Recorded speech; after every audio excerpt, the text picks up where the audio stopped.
Welcome to the Remember Who You Are podcast, where we discuss powerful and transformative plant medicine experiences. I'm your host, Ruger Abear. I run Mexisoul, a plant medicine retreat center in Mexico. And today I'm with my guest, Robb. Hey, Robb. So Robb is from Denver, Colorado in the United States. Robb is a self-proclaimed seeker in life and a self-piloting psychonaut who likes to explore consciousness and boundaries in general. He's flirted with addiction his entire life, taken the long route to adulthood, climbed the corporate ladder, consciously climbed back down, and is currently the executive director of a residential healthcare facility. He has a husband, 2 dogs, and nieces and nephews that he adores. When 2 paths are before him, he always seems to choose the longest and the bumpiest one. And Robb is a longtime veteran who will be helping facilitate Mexisoul's first LGBTQ retreat coming in June. Oh, which I'm super excited about. I don't know. I wrote flirted with addiction, but that's the wrong word. I mean, I've had multiple sexual encounters with addiction. I mean, beyond just flirting. My whole life, it's been a central part of my life. So I wrote that, but as I hear it back, it's different. And I'm like, oh yeah, it was more than flirting. It's a big part of my life. But hey, I'm happy to be here, and I just love you, Ruger, and Mexisoul. So happy to be a part of this. Thanks, man. I mean, it's an interesting way to put it. I also did not flirt with addiction. I went full head on into it. I guess at the beginning, you kind of flirt with it until you realize you're in a relationship with it. Yes, yeah. I feel like I mean, even from like when I was like young, like a lot of my memories, it's like, what is it? Oh, God, I mean, this could be a whole thing in itself, like addiction, what is it? And how many things can we be addicted to? I mean, I think in a lot of ways, like being human is being addicted, like just like that's a part of it, right? Mm-hmm. Because in my head, we're like these pure beings or whatever, and then we come here and it's like, whoa, what the hell do we do with all this? I lost all my self and my light and all this stuff, and there's all these physical senses and like, and things that feel good and things that don't feel good, and you just sort of click with certain things. But every human in my life, every person I know in my life has multiple addictions, and I think some get like more of a bad rap, or they're more direct, or like alcoholism or drugs or food or whatever. But I mean, you name it, there's like emotions that you can be addicted to, which I've done that. There's the physical things, there's the approval with other people. I mean, and then probably in the end they're all like related. But yeah, to me addiction is I don't know if like our goal is like, if part of it is like unwinding the addictions then too. Like I think a lot of people go through life and they don't even ever become aware of it, right? And then if you're lucky, you become aware of it. It's probably like a small percent.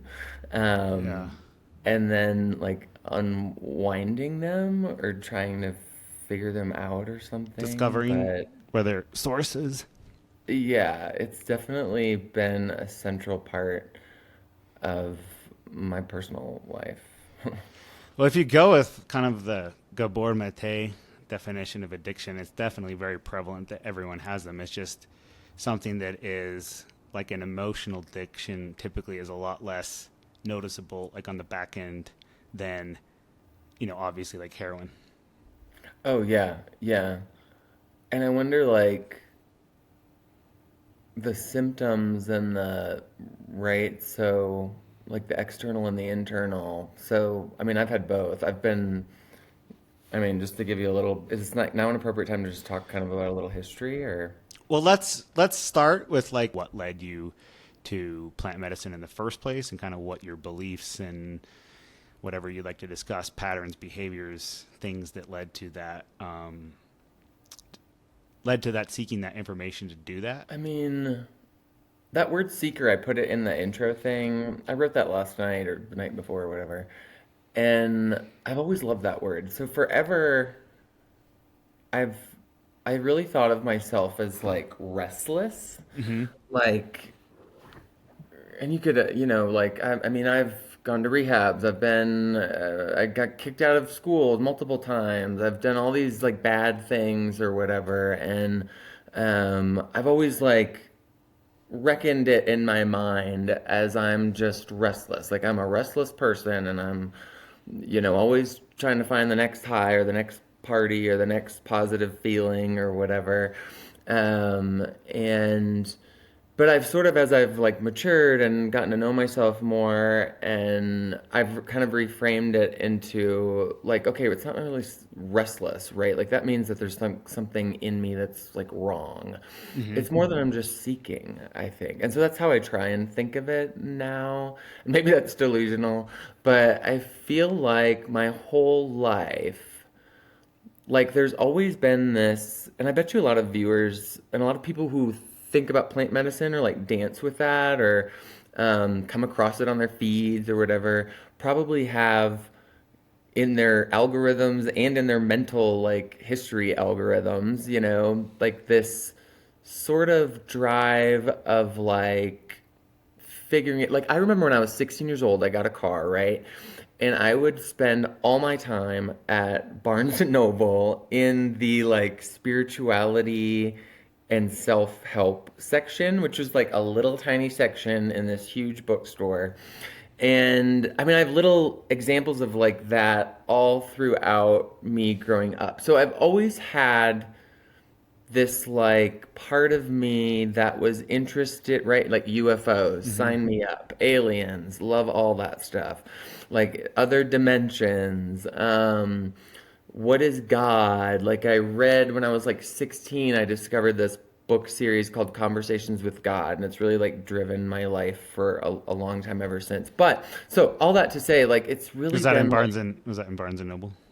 well, Was that in Barnes and Noble during your I when you got a think car? it was a little bit later than Barnes and Noble because I was living in Texas at the time, so it was after I was 16, but it was when I was young, and it basically it's like this book series about this guy who channels like God basically, and there's like I Hmm. think 10 books now, but it's a really cool series, and I highly recommend. The guy that wrote it is Neil Donald Walsh, but. Um, Anyways, all that to say, it's been in me all along that I've been trying to like figure shit out, right? Like, why am I here? What is this? Who is my family? Like, what are souls? Like, all these big, huge questions that have shown up in my life in a lot of different ways. And it's sort of grown as I've grown, right? So in the beginning, it was going to Barnes and Noble and looking up books and being curious. And then I think even like addictions, right? Like there's a part of me that feels like when I reached for those drugs or whatever it was, like that part of me was trying to experience God. Like that's sort of Hmm. how I think of it. Um, and it's in my head, it's like we're stuck in these, right, like flesh bodies trying to figure this shit out. And what we really are is like little pieces of God. And so you get these things like crystal meth, alcohol, getting drunk, for heroin or whatever the dopamine, all those things that are happening chemically when those things are in play. But to me, what those are is like elevating you into something, some other realm where you're like closer to God or closer to the other side, which really fit with me because I was trying to figure that part out. And so then you discover drugs, and it's like, oh my God, like I can talk to anybody, I can do anything, I can um, be loved by everybody in the room, I can be like the whatever, the life of the part, like all these things that are like little microcosms of what I think God is, right? And so, in a weird way, I feel like that part of me, that addiction part of me, was really another way that I was trying to experience God in myself. That's how I feel about it now. Whether that's true or not, who knows, and it remains to be seen. But Well, I would uh, say those substances maybe it doesn't get you closer to God, but it further separates you from yourself, the human, the physical, the the part that is resonating with like the world, Mm-hmm. the negative, the like even maybe the lower vibration things. Mm-hmm. I mean, I think drugs are also very lower vibration, but I think it's like a separation from the self. Yeah. Yeah. And it was like, for me, it was seeking. Now, to your point, it's probably the like not the easiest path to that Mm-hmm. seeking. Like it was like a long path, or but for me, it was trying to. I don't know. It's tough. I mean, anyways, all that addiction's been a huge part of my life, and it's driven me in a lot of positive ways too. I think there's positive things about addiction, and about seeking, and um, sometimes I wonder if like I didn't have the history I have with drugs, if I would have found like plant medicine. Mm-hmm. So if like, the Rob in the past that didn't do those things, if he would have found his way to plant medicine, or if it's one big like symphony that's brought me to this moment, with my relationship with ayahuasca and with psilocybin and other plant medicines. Um, so I try and look at it as a positive thing, and it's definitely a part of my story, and I've grown to love my story. But before plant medicine, back to your original kind of question, um, I think what like most like take the average American, right? Like we're just sort of out there sleepwalking, climbing the corporate. For me, it was like I sort of did all the drug stuff, and then the next drug, right, was like, oh well, okay, let me prove to you and my parents and to everybody else and to society that I can fucking do this and I can Mm-hmm. climb this ladder. And so then my focus became about being successful, and financially successful, and then climbing the corporate ladder, and the next. And so, before plant medicine, I was just sleepwalking through managing addictions. I was a practicing alcoholic, you know, trying to keep it functioning, I was a vice president of sales for for a healthcare company, and um, lots of meetings, never a white space in the calendar. Like every day was jam packed, tons of like employees and hiring and firing, and just like high stress, high anxiety, never turned off.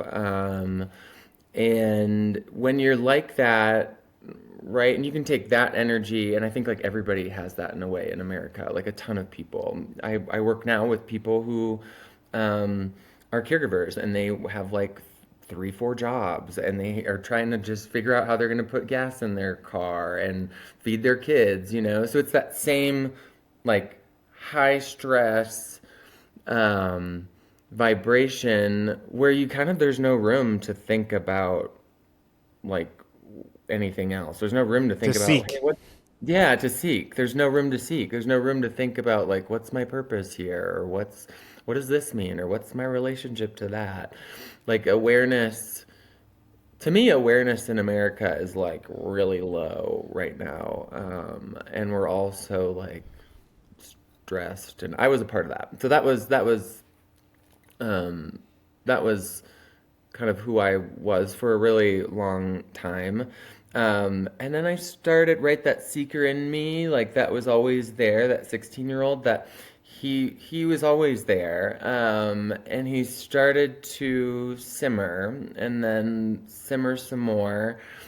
And then I started to recognize, like, okay, something's not right here. Like, I should not believe that stress is physicalizing in my body, but I did. Like there were Mm-hmm. times where I was like, I'm pretty sure I like got a little bit of cancer today. Like in the future, like I got a little bit of cancer today because of that meeting or this thing or that whatever. and in just deep, deep unhappiness. And the alcohol like coincided, and you could kind of that those two charts went up at the same time. And I'm so grateful that I had that awareness and that part of me that sort of wouldn't quite stop whispering, and it got louder and louder, and uh, until the point where I basically said, you know what, I'm not doing it, and I quit that job at about the same time. I mean, this is kind of stupid, but I don't have social media. But there Mm-hmm. was a time in the pandemic when I downloaded TikTok. And so TikTok and me were like, whoa, it was like a year of spiraling and rabbit holes, and like my algorithm was all kinds of woo woo and spirituality and really kind of cool stuff.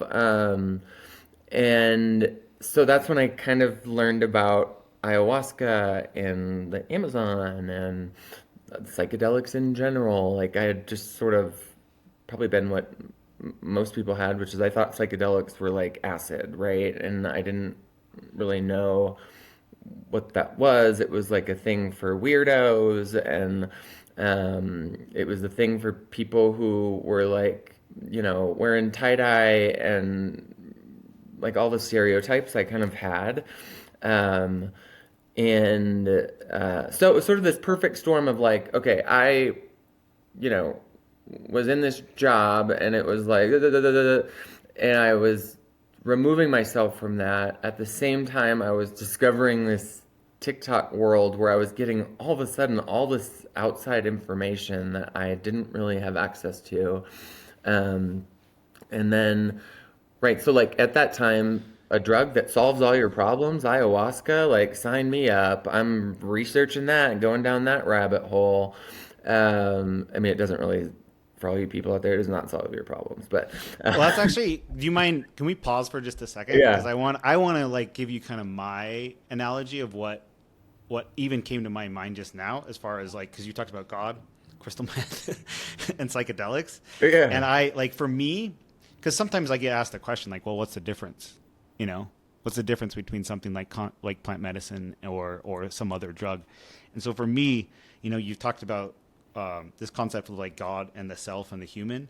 And for me, I kind of feel like at the core essence of who you are, of what that like divinity is, and whatever you want to call that, whether that's God or the universe or higher self, or for someone that doesn't believe in that, maybe just like your the best version of yourself, right? mm-hmm, But it's like it's trapped kind of in this prison, and this prison is all this accumulation of gunk, trauma or right, information or things that said someone told you you're not good enough, or your own beliefs or your own prison. And I believe that like what something that like a drug, like let's say a drug like crystal meth or whatever or something, is it kind of just takes you out of all of it.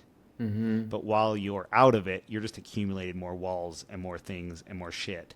It's like a And then I mirage.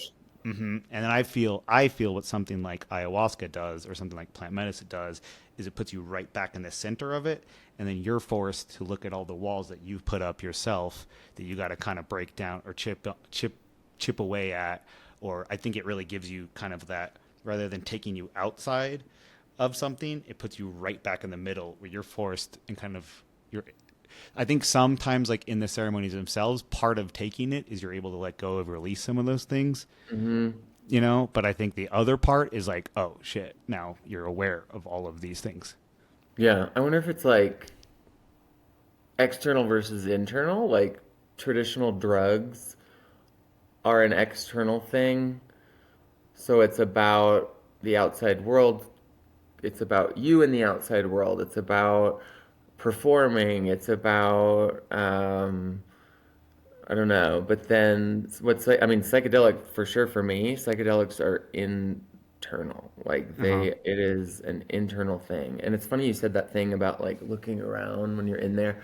Because I feel that way too, and I feel like um a minute ago I said like psychedelics don't solve shit. Like they really don't. To me, they don't solve shit. They, Yeah. if anything, they're just a spotlight or Hmm. a what is the word? Like a spotlight, right? Which we never get. We don't get spotlights, but like it's a way when you're in there, you're looking at stuff in from a different angle. Um, Maybe it separates yourself from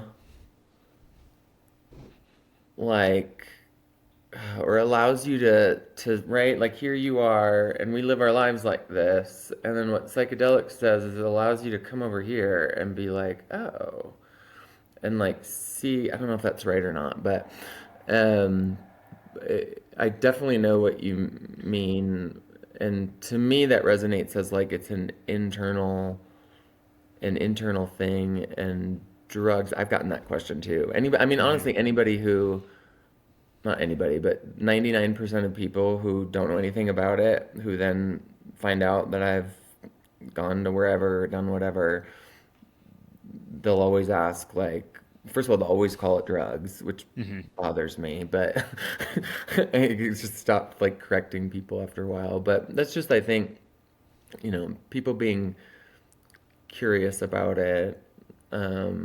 And then people being scared about it too, right? Like, there's nothing more scary than like psychedelics are not for everybody. You know what I Right. mean? Like, it's for brave. It takes bravery. I feel like so. Um, Most people, it's a way that they can just slough it off or make it seem like something silly or I think if they call it a drug, then it's something that they can dismiss, Hmm. right? And yeah, so. Well, for me, I also very much struggled with addiction, but mine usually coping mechanism was alcohol, and this is something that they even say in like recovery groups is that the drug isn't the problem, it's the solution to the problem. And so you're just Hmm. you're just using it to take it to escape and to run away from your problems. And I really feel like something with like ayahuasca or other plant medicines, it is not. It's the opposite of that. It's like you're forced to look right No, at yeah, what there's your no problem is, escaping. and that's where I've also found relief. I mean, from from I've had complete transformation as far as addiction, just because I'm forced to confront of what the reason was for those addictions in the first place. Hmm. And for me, it was pain, trauma, things like that. Well, and for most people, I think they don't ever even get there, right? Like on your own, you're probably not getting there. Some people have therapy, and maybe you're getting there through that, but it's taken a long time, right? And then for some, there's experiences with plant medicine. They always say, I'm sure people have heard this, like, oh, plant medicine's like 10 years of therapy in one night. And I don't know how I feel about that. Um, but it definitely accelerate, or at least for me, it's accelerated like a lot. So whether that's 10 years or whatever, who knows? And that's probably just like good marketing or something. But um, I feel like it's a privilege. I feel lucky to have even discovered it. Most people I meet on the street, my family, they're never doing this. Hmm. And they're never going to even really get a chance to do it. And if they do, 90% of them are not taking that chance because they're going to be scared or something's going to stop them from doing it.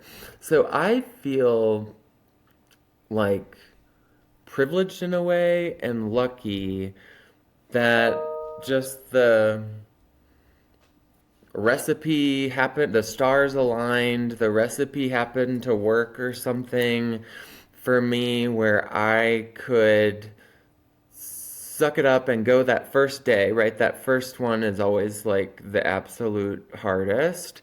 Um, and and then once you're in there, like you said, to see things in a different way, and that perspective shift is so powerful. I mean, I mean, that's like all of it. It's like such a huge part of it is to be able to like separate and see yourself, and oh, this is this is why I do that. And this came from that. And that is why my mom did that. And Hmm. that is why, like to sort of like zoom out and be able to see the pieces connect. I feel super lucky to have that ability through, and plant medicine is what gave me that. Um, so would I have gotten there without plant medicine? Who knows? But it probably would have been, a lot slower if Yeah. I did. So I'm curious. So you kind of mentioned that you struggled with addiction. You were in a job that was kind of smothering. Was there any breaking point, or what? I mean, was there finally something where it was like, okay, I'm going to do this, or was it kind of just this slow burn? Hmm. It was a slow burn for me. It was that there was that year. So this was pandemic time, Hmm. right? So I was in healthcare. I think I mentioned that. So the Yeah. pandemic was extra pandemic-y in my world and my job. And so it that whole year was like a year of, I guess everybody would say this, but like for me, it led up to it. And so it was a slow simmering that turned to a boil, that turned to okay, I quit my job and this is what I'm going to do. I'm going to take a leap. I had Hmm. done all the research. I mean, the amount of YouTube videos I probably watched, Ruger, were like in the thousands, right? Like I'm into real obscure internet land of like Sally Mae out in Asia talking about her ayahuasca experience, and you know what I'm saying? Like I had scoured the Is that how you internet. found? Is that how you found Mexisoul? I found Mexisoul. How did I find Mexisoul? I think I found Mexisoul on Retreat Guru. I went to this place in Florida that's since been shut down or that's since Hmm. been closed or something, but it was outside of Orlando. Do not recommend going to Orlando to do ayahuasca. The flight home alone is, full of Disney children. It was just like wild. But I that was the first place I found it. And I think I wanted like I talked about this the first time for me, and I bet you this is similar for most people. And it's probably this fear is what stops people from doing it. But I was very scared. Like I Hmm. was very, very scared to do ayahuasca. Nobody else in my life, friend, family, whatever, had done it. Everybody thought I was crazy. Everybody thought I was crazy. What were your perspectives on the world? Um, I mean, for me, like for example, I got to a place where just life is pointless, and I need something to shift and change, or Hmm. this isn't worth doing this living. I Oh, mean, life. like, yeah, yep. I don't know if this is like related to the seeker in me or that slash restlessness, but I felt I didn't feel like life wasn't worth living. I've had thoughts of that throughout my existence. I've had lots of thoughts of that. But generally, that I've always had the vibe of like, okay, we're here, just make the best of it. And, you know, but I definitely was not excited about life. I was not passionate about life. I would not say, and nobody in my life would say, that I had a light about me. I probably had a darkness about me. I viewed life in terms of leapfrogging from physical hedonist thing to physical hedonist thing. Hmm. So whether that's, one drunk to the next drunk experience or one, meeting to the next meeting, I mean, all those things. So I would say I was in a dark place, but I was open. So it wasn't tragic and it wasn't desperate. I don't think it was desperate, but it was open, and it was like, okay, like what next? That's kind of what my vibe was, I think, before the Florida Yeah. place. Well, why don't we get into whatever experiences you had that you would like to share? Those are the parts that I find the most interesting. Oh my gosh, yeah. I'm sure you hear like really good. Well, you just at Mexisoul, you get to hear all the great experiences of people. Or difficult and Um, challenging ones too. the what? Or the difficult and challenging ones and Oh the yeah, hard ones and the yeah. Well, I think the most, no, I shouldn't say most, but like probably, one that definitely is worth noting is the first one. I feel like everybody's first one is worth noting in some respect. Um, I, I the this was in Florida, and I was by myself at this place, one of 70, right? You're in this giant Maloka, and everybody's in a circle, and there's probably, I think, 40 people in my Maloka because there was multiple different, like, ceremonies happening. hmm Um, and I mean, oh my gosh, Burger, I have to tell you this funny story. So, fear, right? Like the common theme on the first one is just fear. I'm yeah. afraid. I'm like, okay, I did this. I arrive. I'm alone, and I'm like, okay. And then so just like really coming from an energy of fear, and I had done all the research and watched all the videos, and somewhere in my head it had like been implanted that like the concept of purging, right? So you can go into a whole purging rabbit hole on the internet and get spooked, which I did. Um, and so I had in my head that, like, when you're on ayahuasca, you can just shit yourself right in front of everybody. And that's was like not even like it was almost an obsession. Like I knew that this was going to happen to me. This is how it's going to be. I'm looking next to me and I'm like, "Oh, I think she'll be okay when I shit myself. That one's definitely not going to be okay when I shit myself." And so you're like assessing and auditing the room about when does it happen, and when am I gonna, is it gonna start as pee? Like just like woo, way gone. And then you take the medicine, right? And so I'm there, and I'm starting to feel a little something, and then this is actually when I discovered that she's a she, like it's a conscious being, and I mean now it's like it's a she, like duh, hmm and like there's nobody's gonna tell me otherwise. It's a she, feminine spirit energy, and so I'm in there, and you never know, right? Like, but I never lost myself, and maybe some people lose themselves, but I've never in any of my journeys, I've never lost myself. I've always been tethered to Lucid. reality and somehow. So that was the same that first time. But ayahuasca, when I say she, that's what I mean. She started to with me. Like, kind of like she was playing with me, toying with me, is how it felt. And she was this is going to be like way TMI for all your listeners, okay? But I'm laying there, right? And you're in the journey and it's dark and you've got the stuff, the eye things on, and it's starting to happen. And I'm thinking about the bathroom things that are going to happen.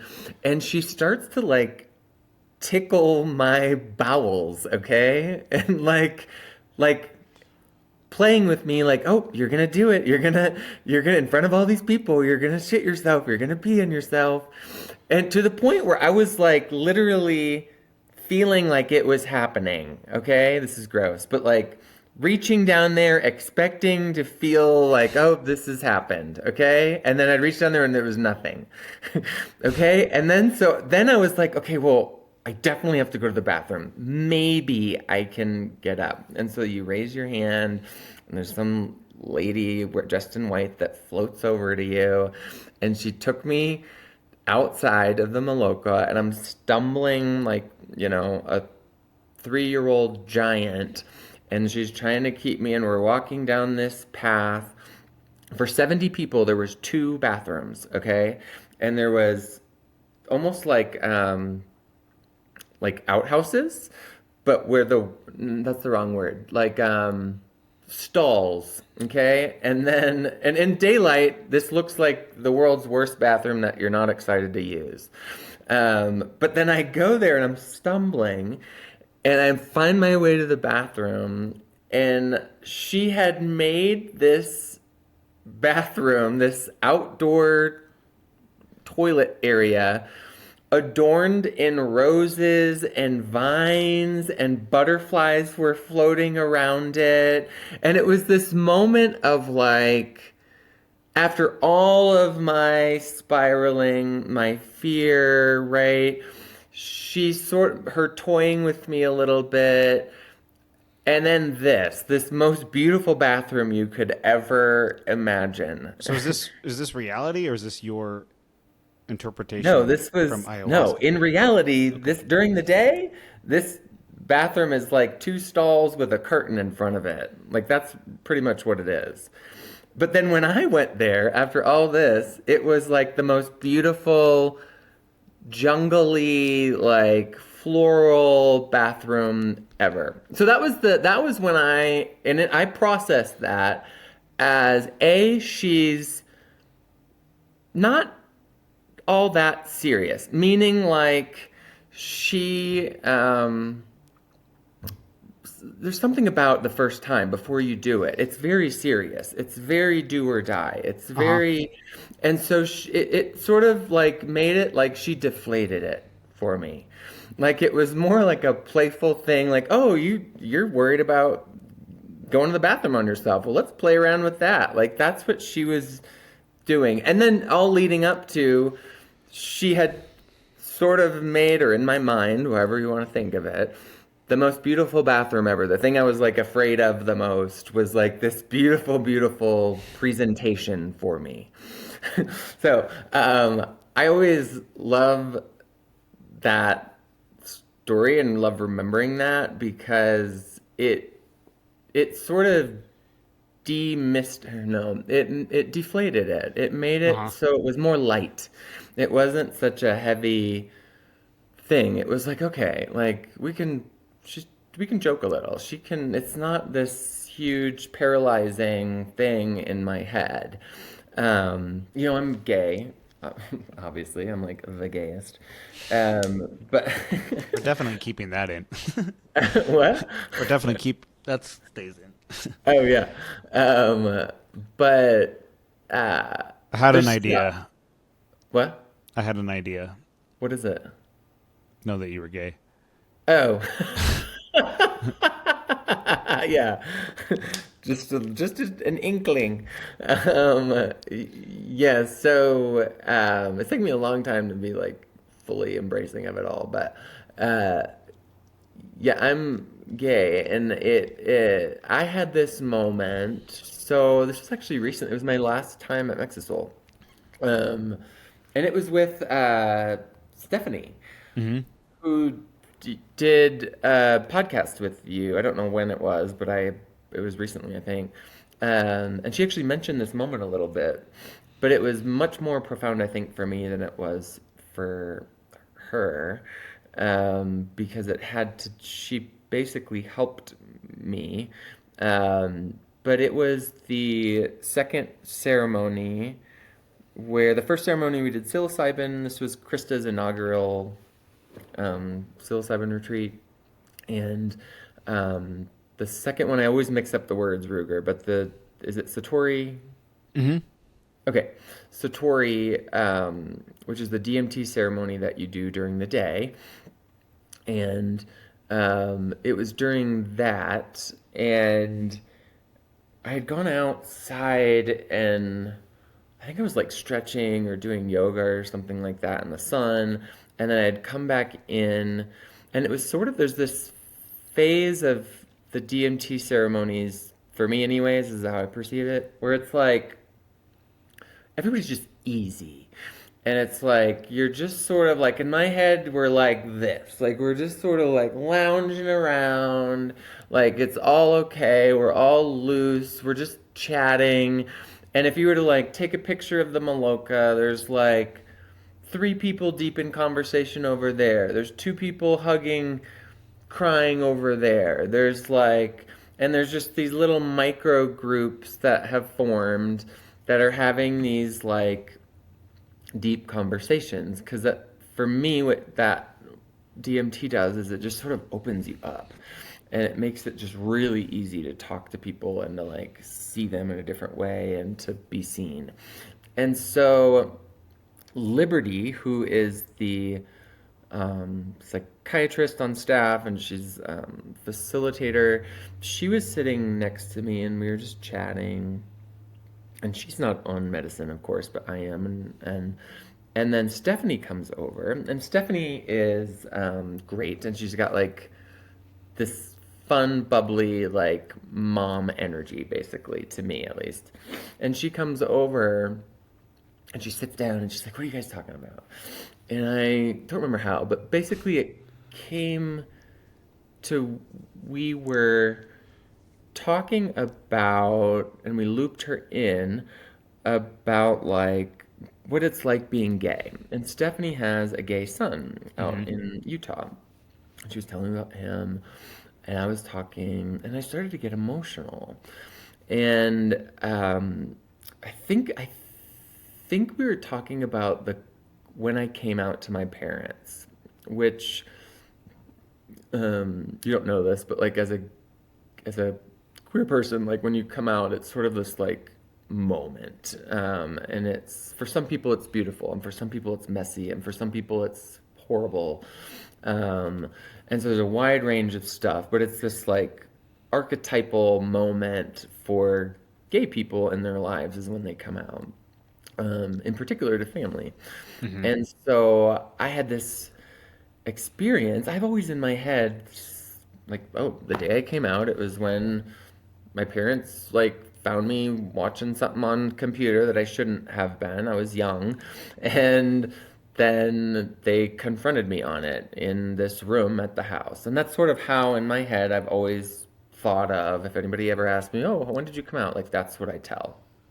And I've never thought more of it, up until this day. And I think this is like a testament to like what plant medicine can do.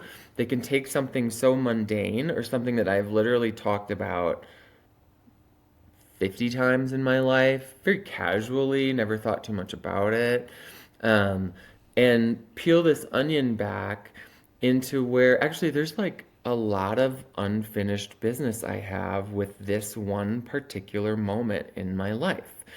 And so I had Liberty there. Is that just based on the circumstances of what happened when you, in your words, came out during that time, or? Well, Well, you said wait, you say had a that lot again. of you said you had a lot of unresolved. Well, I didn't even know.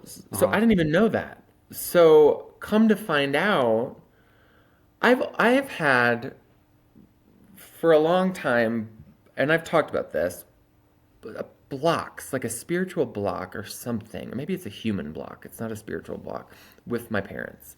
I have great, great parents, really great parents. They love the heck out of me, um, and vice versa. And it's unconditional. But there's this like just sort of brick wall that I have with both of them. And it's been growing, and it's been growing for a while. Almost like, and it's been something I've pinpointed that I've been trying to figure out. And I've even asked in journeys before, like, okay, this is something I want to like play with here when I'm in with the medicine. And not a lot of luck with that. So it's just sort of been simmering.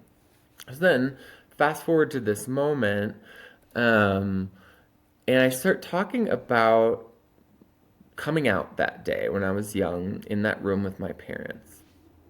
And just the medicine made it different. It made my memories a little bit more clear, and it made me a little bit more in touch with some of the emotions that were going on that day. So, for instance, I never really had thought of it like a confrontation, Mm-hmm. but it was a confrontation. Like, that's what happened that day. Now, my parents, like I said, so if they ever watch this, whatever, like, my parents love me. But back then, when I'm young, they're young, right? And we all This was a new thing, having a gay kid, all that stuff.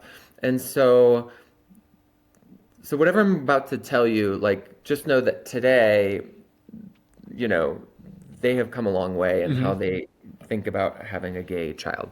Um, but then they confronted me on it. And it was sort of, I remember being sitting in this big chair and they were standing and their arms were crossed and they were making demands like, and so what I have sort of thought of as my casual coming out story, I've never really given it the oomph that it really deserves, which is that was actually probably not probably, that was a traumatic moment where I was forced to reveal myself.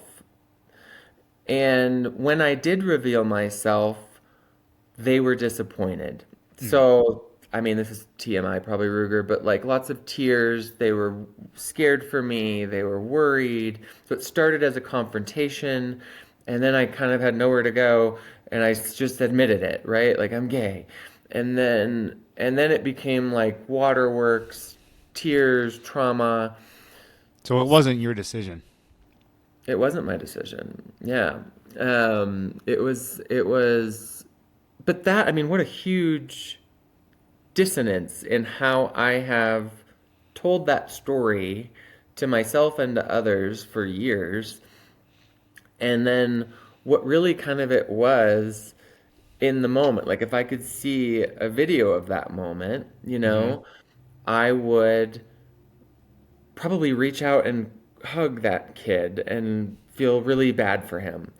And so that's the beauty of plant medicine is right, it shifts the perspective. So like right here I was before, now all of a sudden I can see it and see it in a different way. But Liberty was there and she's like, Rob, just go with it. But I want you to talk to Stephanie like she's your mom. And I'm like, oh, okay. And I start to talk to her, and she's like, no, no, no, no, no. Like, really imagine that she is your mom and talk to her about that day in the room coming out. And it was like, okay. Like, normally, something like that would like spook the heck out of me. But you're open, you're flowing, it's the journey. And I was like, okay, I think I can do this. And so you just like close your eyes and you get centered. And then I had this moment with Stephanie where I truly spoke to her like she was my mom and about that day, and I described it, and um, and she heard me and she gave some feedback that kind of kept it going. Um, it was so powerful. It was, and everything in me would poo poo that normally. It would be like, I'm Mm-hmm. not doing that. Like, that's too much. That's woo woo. That's like, I'll figure it out some other way. But for whatever reason, the stars were aligned that day. And I just went with it. And it was this like beautiful moment where I began to understand my mom too. Like, okay, this was trauma for her too, right? Like, you don't get some manual when you're a parent. You don't get a manual when you have a gay kid, right? There's a lot of stuff that comes about with that, and a lot of fear and a lot of society stuff. So, I mean, this is the 90s. Like, my mom was doing her best, right? Mm-hmm. Like, that's the takeaway, and that everything she did that day um, was from love and was the best that she knew how given what she had. So not only did like the thing that I sort of have casually talked about for years and dismissed, like nothing to see here, folks, but then in this journey, I not only saw like, okay, actually, this is a huge thing that you're not giving credit for. Like, this was an impactful moment that has caused a lot of consternation between you and your parents and between you and how you view being gay, right? I mean, nothing. What does it mean when you tell the world who you are and they start crying? Mm-hmm. I mean, right? Like, it doesn't say, hey, everything's going to be fine or you're great, kiddo. Like, it's right. Like, I never realized that. But that subtle energy has stuck with me for a really, really long time. And then to have the opportunity to, in the moment, like, tell my mom that, and then have it allowed me to like unfold a little bit and to really understand both sides of it, which was really beautiful. Well, let me ask you So a question yeah, too, because you said that if you could like see that from a video, that you would want to hug yourself. So the question is like, how would you also feel about your parents in that moment? I would. So I'm very big now. I try to be. I feel like, but then life gets in the way. But when I'm at my best, I am understanding the other person. I probably would view that video and shake my fist at the screen and tell them to shut up, like stop. um, but then I would, once you see it, you can't unsee it, right? So it's like, I know my mom loves me. Like, I know that. Like, it's Yeah. zero question. And so, whatever made her do that or act that way in that moment came from love, but like I mean, it's so hard to view your parents as like a being with a soul, right? Like it's Mm-hmm. so easy to just view them as like your parent your whole life. When in actuality, like they have a childhood and they have like trauma that they have and their shit's built up just like ours is and they got a lot of gunk and every interaction they have with the world, they're bringing their whole gunk into it. And so once you see it like that, which that day helped me do, then it becomes so much easier because then it's like, okay, they don't hate me. They don't hate gayness. They don't like it's nothing like that. It's literally science. Like it's they were Yeah. told this and they lived this and then they had this experience and they brought all of that with it. And then they learned over time and here we are now. Like that's sort of it. um It kind of even reminds me of something that Umberto or Shaman has said is that there's levels of forgiveness, and it's like the mm, first one is forgiving you for doing something. I forgive you because I'm trying to, but the big one is forgiving with realizing that there doesn't need to be any forgiveness. that there doesn't need to be forgiveness. Yeah, Yeah. because it's just people doing the best they It, can with what they grew up with, what they also had. oh my gosh, yeah. And I feel like there are glimpses where I move through life knowing that. But it is so hard to stay in that because life just keeps on lifing and people keep on peopling.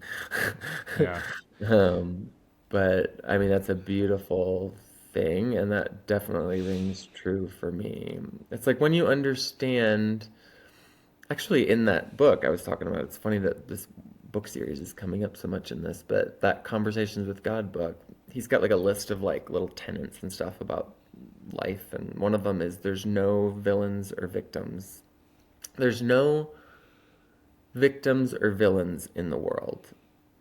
And when you really think about that, right? I mean, you can take that to some extremes where you can try and figure out how that's not true. Mm-hmm. But um, but if the most easy extreme would be like Hitler or something, right? Like the most egregious human that's existed among us, and he would say that Hitler was not a villain.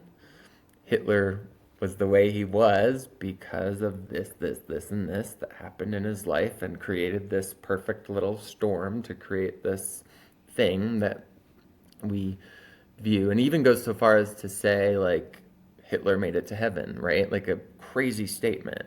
Um, but the philosophy there is kind of what you and Umberto just said, which is like, we're all just like acting the best with given the best, like we're acting the best with what we've been given so far, right? And tomorrow we'll be given something else and it'll change.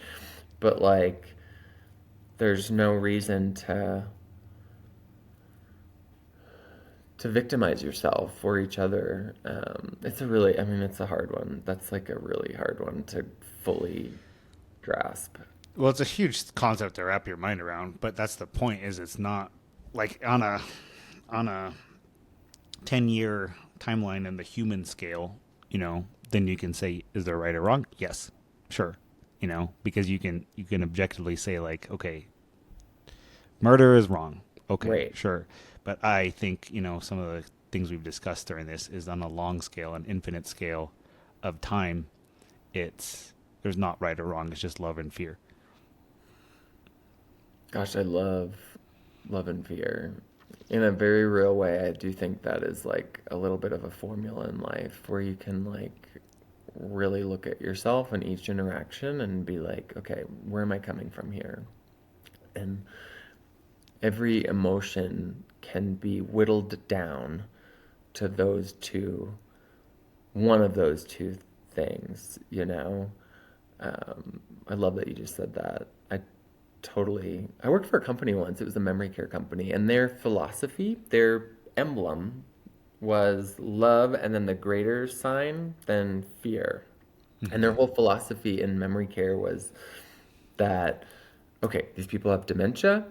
The world is going to treat them with kid gloves and like they need to be protected and orchestrated and controlled. And in the end, really, you should just let them be and know that like, so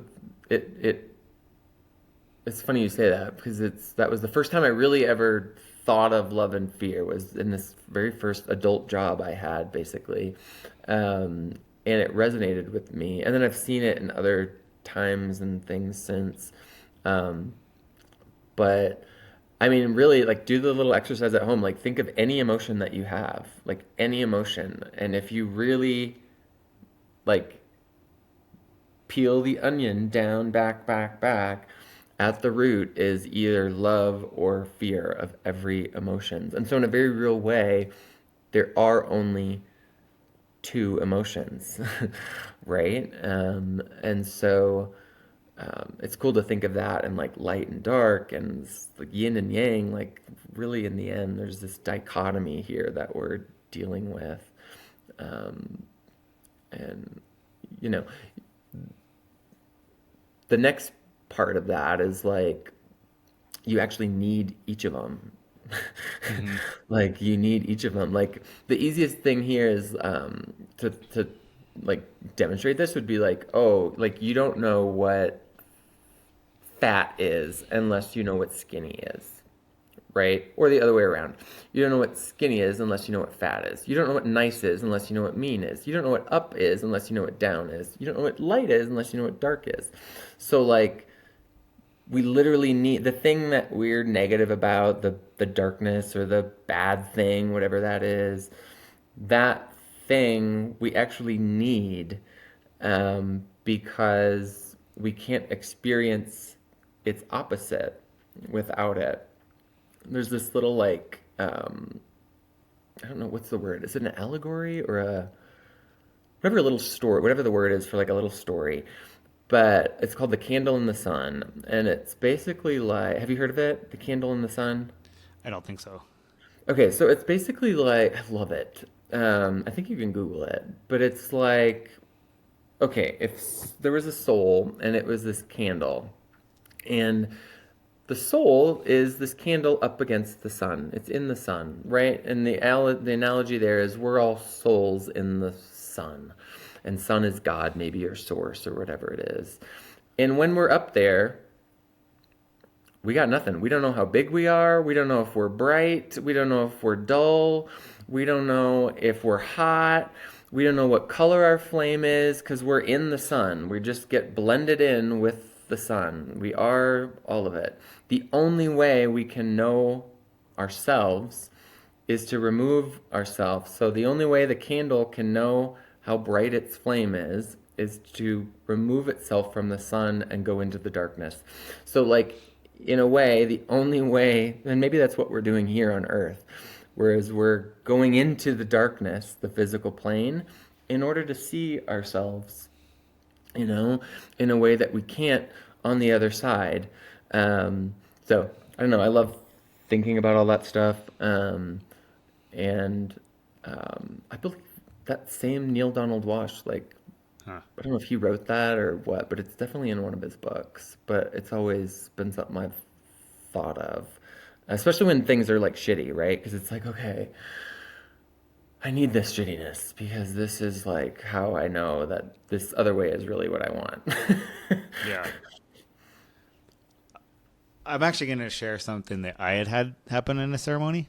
Hmm. So I remember this time that I was laying on the ground and I was like, I imagined that there was like the tree in the middle of the Osho that was just growing up into the sky. And the tree was like perfect. You could say that was like the representation of God or perfection or love, divinity.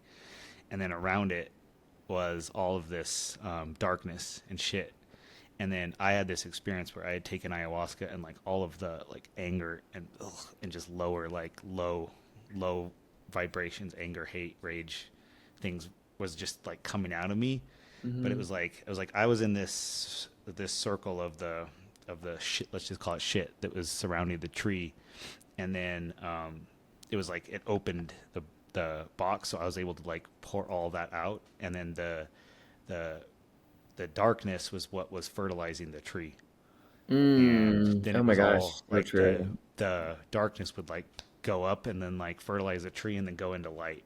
And that's also like a concept that I've heard too, is like, you know, where there's not this concept of right or wrong, but it's just like the darkness is just waiting to be transformed, Hmm.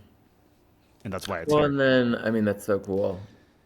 And if you You look at hear that, that, like, all growth happens from, like, darkness, hardship, the negative spectrum side of the negative spectrum or whatever. And so and right, it's the one thing that all of us are trying to avoid. We live our lives trying to avoid the hard, the negative. We build entire lives around it. When in the end, that's where, and I know me personally, and when I think of like what's made me the way I am today, and I try and think of like actual experiences, like real life experiences, they're all what I would characterize as like bad, mm-hmm, right? They're all like the hard stuff. So it's like on one hand, we live our life like trying to avoid it, but then on the other hand, it's like the one thing that is making us grow. And so there's this dichotomy there that we are trying to like shut out the very thing.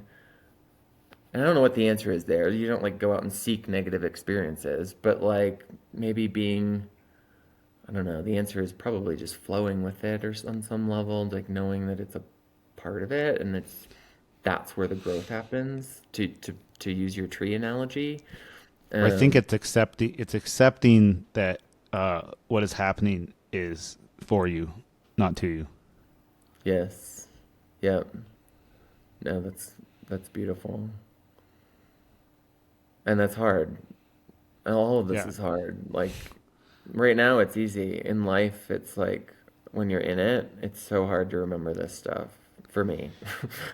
yeah. I think you just try. It's at the very beginning. You try to imagine the really nice roses bathroom.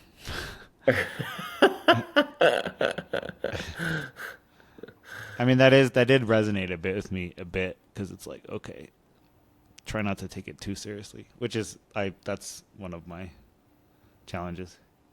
Yes, mine too. For sure, mine too. Huh. Well, we kind of progressed this naturally, but I'm also like the third part of this is usually, what shifted, what changed, how your perspective changed. And I think we already kind of discussed that, but I'm curious if you have any other kind of insight or realizations with that. I mean, when I think of like plant medicine, the number one thing that it's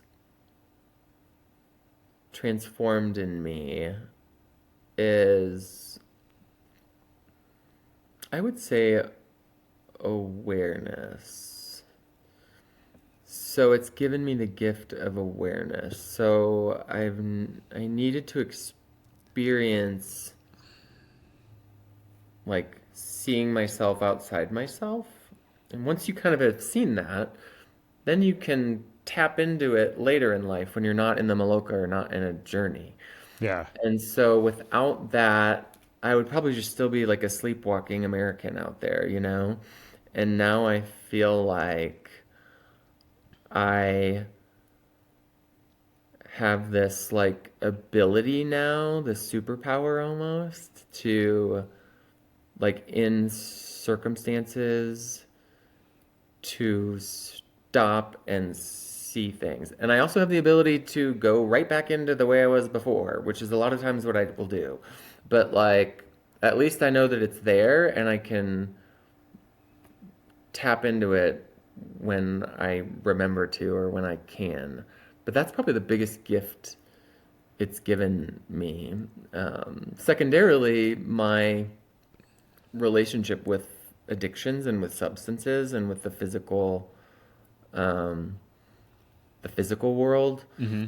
that has been a huge gift. And that sort of was a dimming switch after that very first ayahuasca journey out in Florida. Like there was no, I mean, it was Archangel Michael and the collective exorcism. There's nothing in there about like alcohol or anything, but slowly over time in those 3 months, 4 months, 5 months after, the alcohol totally shifted in my life. Um, and so, um, and that's happened each time really with not just alcohol, with any of the physical things that are easy for me to grab to or use. And so um, treating my physical body just better and like more of a privilege to have, that has been probably the second most important gift that it's given me. Well, thanks for sharing too the coming out experience because that's something that really the idea of trauma is something that Mm-hmm. I have completely shifted my perspective on from doing this work. Because I think oftentimes people in their lives, when they have had things that are obviously traumatic, it's like there is, for the most part, they know that it's traumatic. So they have done, there's naturally some kind of like, there's naturally typically some type of work where they've had some resolution with that. Mm-hmm. But I think one of the things that I've noticed with plant medicine is it's able to kind of identify those things that we didn't realize that were traumatic. Because I really, completely have shifted that where trauma is just anything that threatened our feelings of safety, survival, love, with not how we can see it now, but how we viewed it when we were that age or in that perspective. Mm-hmm. Yeah, they say like the closest beings to God are children, right? And you can kind of see it. They're free, they're running all over, they're saying whatever they think, they're grabbing that to try it, and they're swinging from shit and living with joy and loving each other and hugging random people and talking to strangers and it's like as life goes on, right? We just add the layers, add no, stop, don't do that, don't do, and you just from the beginning. And so it's like we come here as God. I mean, kind of in a real way, we come here as God. We add on a bunch of shit, and then if you're lucky, you start to remove the shit to try and get to be God again. And maybe a lot of people are not even getting to that point yet. And so I mean, that's probably overly simplified, but like I feel plant medicine has allowed me to like start to undress all the stuff that was dressed onto me. Yeah. The stuff that was not you. That was not me. Yeah, yeah. The external, yeah, other people's shit. It's like, get off me, okay? Giving it back. Well, a question that I always ask everybody is what would you say to someone who's considering plant medicine? I mean, there's a really big part of me that thinks if you've made it to the step where it's a real, right, there's different phases. Like you can like come across it on TikTok, right?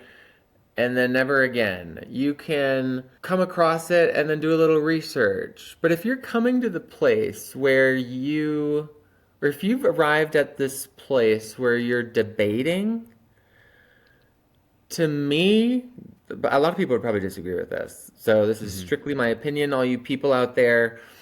But if you're at the place where like you are debating whether to do it or not, that to me means you've sort of already gone past these other phases.